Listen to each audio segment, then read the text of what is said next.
sa ngayon, hindi pa malinaw kung ito pong mga naging pahayag last Saturday ni VP Sara, ay yun nga po talaga nangyari. Yun po ba yung sinasabi niyo, Attorney Conti?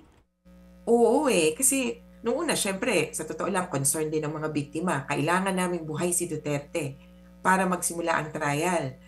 Nung sinasabi niya, hala, na unconscious na daw, nadala na daw ng ganito, nagkaroon ng, yung pagkakasabi pa, may cranial and brain injury, bagaman hindi ganun yung statement, pero dahil binanggit yon, napag-alala yung mga tao. Kaya parang, ano ba talaga, nang biglang parang kumakabig, kumbaga, bigay bawi na ano ba talaga.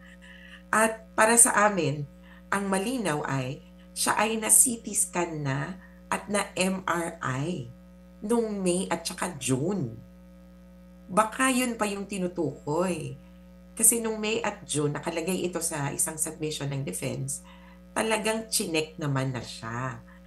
Kaya hindi namin alam din kung kailan ba itong tinutukoy na aksidente o insidente kay Duterte. Oo. At ito pong CT scan at MRI ay parte po ng procedures ng ICI? Kailangan po talaga na dumaan doon ng mga detainees?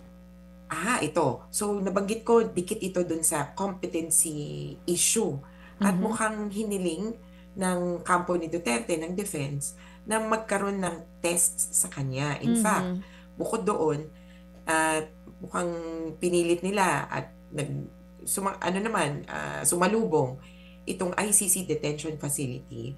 Yung medical officer nila nag-appoint ng isang anonymous expert na titingnan yung siguro mental o kaya yung kalagayan niya.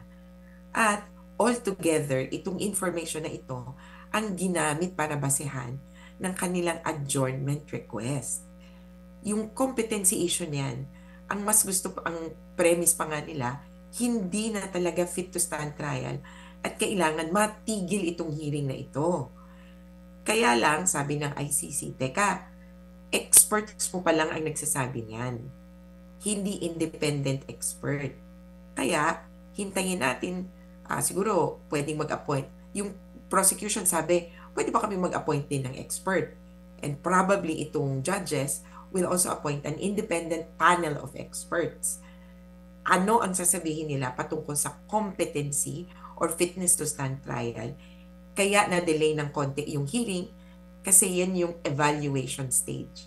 Sa ngayon, for all I know, chine-check up siya just to check yung claims of being unfit to stand trial. So lahat ng mga talaga standard, pero kumbaga pwedeng hingin kung hihilingin. Mga kapatid, brothers and sisters, saan ka pa? Dito na tayo sa totoo. Dito na tayo sa True FM. Mga kapatid, mag-subscribe and follow po kayo sa social media accounts ng True Network PH. Yan po kami. Hanapin nyo lang True Network PH, Facebook, Instagram, YouTube, TikTok, and podcast.